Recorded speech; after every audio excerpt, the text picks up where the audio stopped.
Fala pessoal, tudo bem com vocês?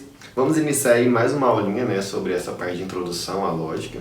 E na aula passada a gente tinha feito, algumas definições sobre proposições, negações dessas proposições também. Hoje a gente vai pegar duas proposições, a gente já sabe definir o que é proposição, e vai criar uma nova proposição através de símbolos lógicos, Esses símbolos lógicos, pessoal, eles são chamados de conectivos. Então a gente vai ver os conectivos que vai nos ajudar a criar novas proposições, tá? Então a gente vai pegar duas proposições, através dos conectivos a gente vai juntar duas proposições e vai criar uma nova, certo? E daí a gente vai classificar essas proposições como verdadeiras ou falsas, de acordo com a sentença lógica de cada uma, Se uma é verdadeira e a outra é falsa, o que vai acontecer dependendo do conectivo que eu pôr? Se as duas são verdadeiras, o que vai acontecer dependendo do conectivo que eu pôr? E é isso que a gente vai aprender na aulinha de hoje, certo? Então vamos lá.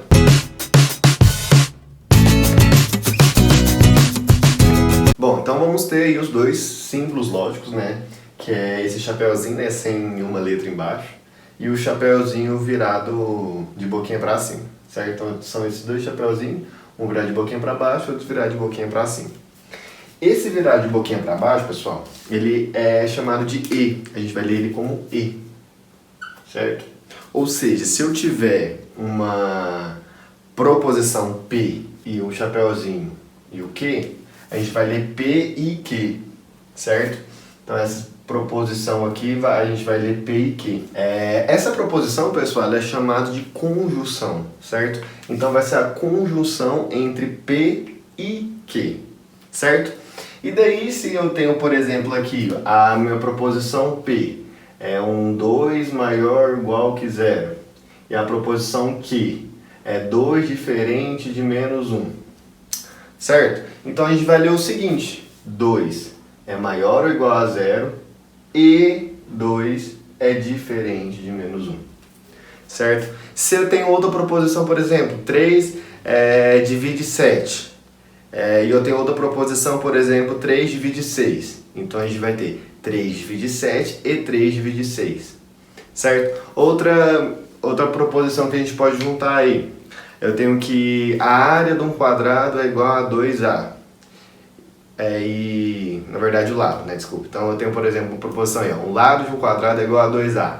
E a área do quadrado é igual a A ao quadrado. Então, a gente vai ter o quê? O lado do quadrado é igual a 2A e a área do quadrado é igual a quadrado. Certo?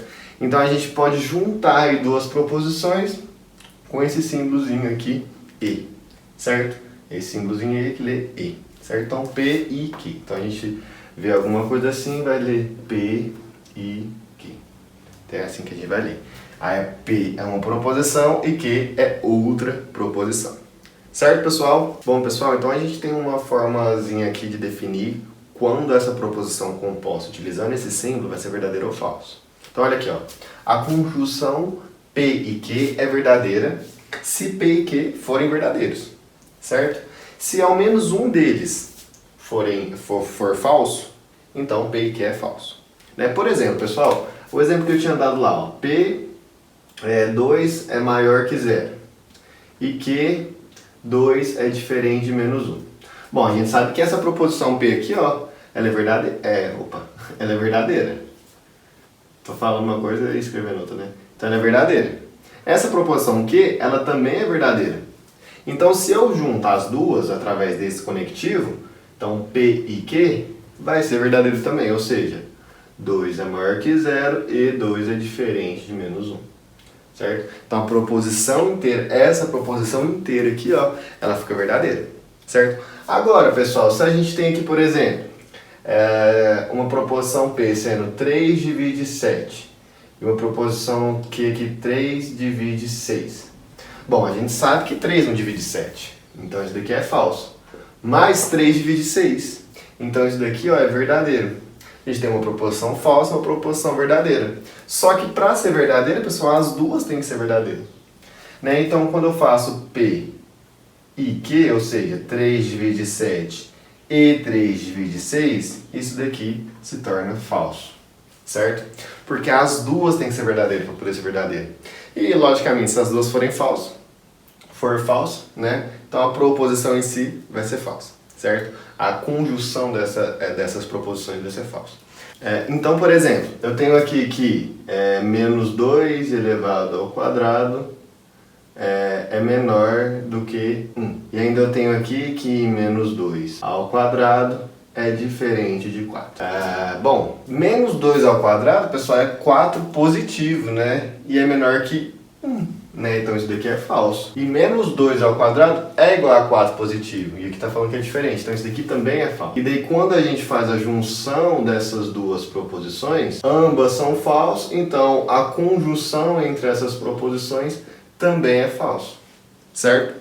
Então aqui quando eu falo menos 2 ao quadrado menor do que 1 e menos 2 ao quadrado diferente de 4, essa proposição inteira é falsa. Tá? E aqui não se engane, pessoal, essa proposição inteira aqui também é falsa, por mais que se eu ler isso aqui sozinho é verdadeiro. Tá? Então eu tenho que ler pelo contexto inteiro e ver essa simbologia aqui. Certo? Bom, pessoal, então o outro conectivo aí, ó, esse chapeuzinho com a boquinha para cima, a gente vai ler como ou, tá? Então esse daí vai ser o ou. Então vai acontecer alguma coisa ou outra coisa, né? Então só pela leitura que a gente tem desse conectivo, a gente sabe que independente se vai ser um ou outro, se um dos dois for verdadeiro, então a sentença inteira vai ser verdadeira, certo? Então a gente tem aqui, por exemplo, 3 é um número composto, 3 é um número primo. Então tem aqui uma proporção P e uma proporção Q. Então quando eu faço a junção de P ou Q, né, a gente vai ler dessa forma, P ou Q, o que a gente vai ter?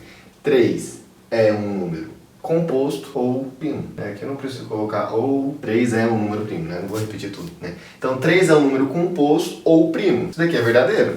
Por quê? Ele é um número primo. E a sentença está me falando que ou ele é composto ou ele é primo. Ele pode ser os dois. No caso aqui não pode ser os dois, nesse exemplo específico não pode ser os dois, né?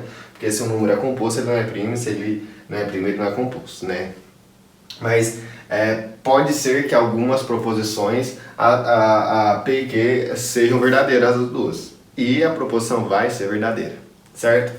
Então aqui nesse caso específico a proposição é verdadeira, né? Porque uma delas já é verdadeira. Se uma delas, pessoal, já for verdadeira, então a proposição inteira é verdadeira, né? Então eu tenho um outro exemplo aqui, ó. 3 divide 6 e 3 divide 9. Então aqui eu tenho P, Q.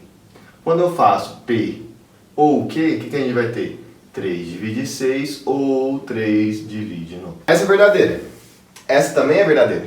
Então ambas, então a disjunção, tá, pessoal? Então a gente vai chamar essa proposiçãozinha aqui, ó, esse conectivozinho aqui, ó, de disjunção. Essa disjunção aqui, ó, ela é verdadeira. Por quê? Esse é verdadeiro e esse é verdadeiro, certo?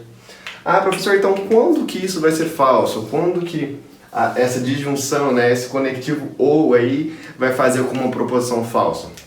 Quando ambos os dois forem falsos, certo? Tá, então, por exemplo, a capital São Paulo está no estado de Minas Gerais, a capital Rio de Janeiro está no estado de Minas Gerais.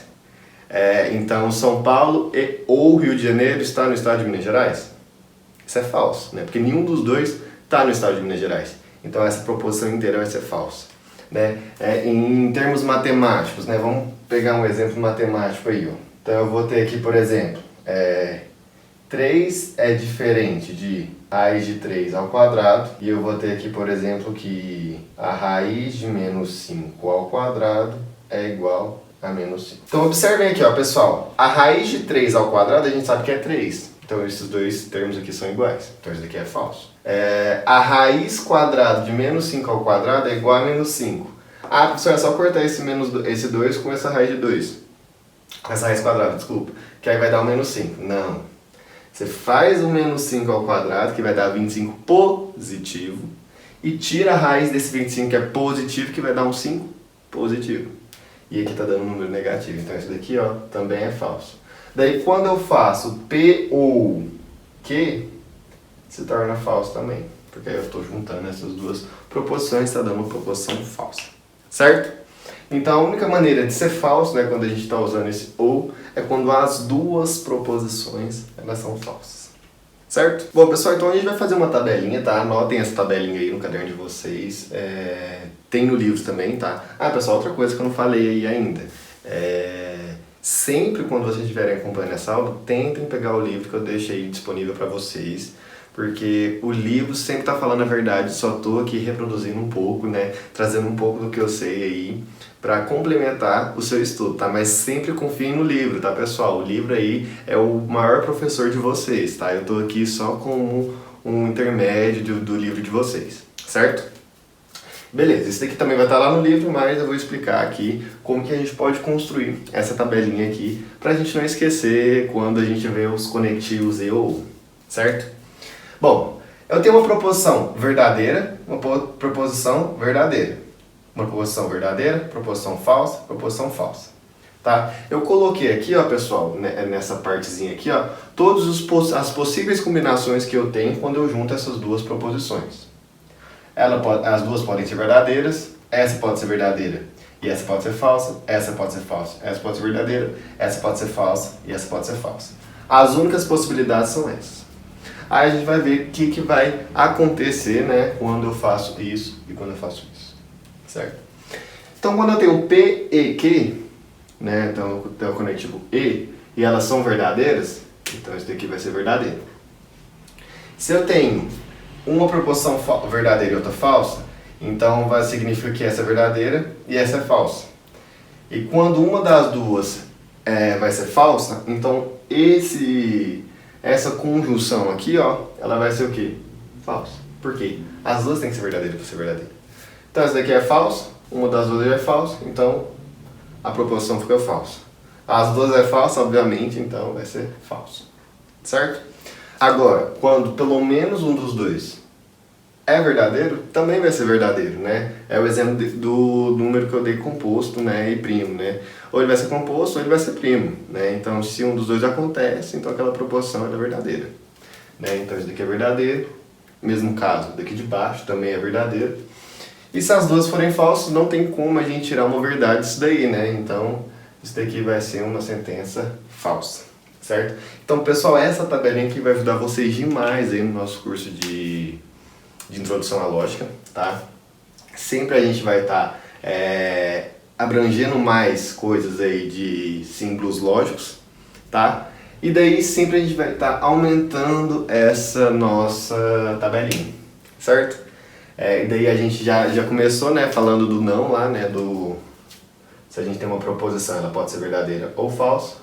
A negação dela, se ela for verdadeira, vai ser falsa. Se ela for falsa, vai ser verdadeira. Então observem aí, ó. A gente começou com essa tabelinha desse tamanhozinho. A gente já passou para essa tabela, né? E aí a tabela vai crescendo cada vez mais, certo? Até quando a gente puder, nós mesmos, preencher ela como forma de exercício, por exemplo. Certo? Bom, pessoal, então a gente vai ter mais um exercíciozinho aí para vocês resolverem, certo? Que vai ser o seguinte, né? O segundo exercício, primeiro está lá no primeiro vídeo. O segundo exercício está falando o seguinte: classifique como verdadeiro ou falso, né, essas seguintes proposições. Uberlândia possui a maior população do Triângulo Mineiro, tá? Que era mineiro. Ou Uberaba possui a maior população do Triângulo Mineiro. Então uma ou outra cidade possui a maior população do Triângulo Mineiro. Então vocês vão classificar isso como verdadeiro ou falso. 4 divide 2 e 2 divide 4. Meio é maior que 3 quartos ou 5 divide 11. Raiz de menos 5 ao quadrado é igual a menos 5. E 2 elevado a 5 é igual a 32. Menos 2 elevado a 4 é igual a menos 16. Ou 6 divide 16. A água e o mercúrio, expostos a uma temperatura de 25 graus Celsius, ficam no estado líquido. Bom, pessoal, então vocês vão classificar cada uma dessas proposições como verdadeiro ou falso. Certo? Só esse exercício, tranquilo. E qualquer dúvida que vocês tiverem, pode entrar em contato comigo, escrever aqui, escrever no e-mail ou no Teams, que eu vou responder todo mundo. Certo, pessoal? Então eu fico aguardando vocês aí no próximo vídeo.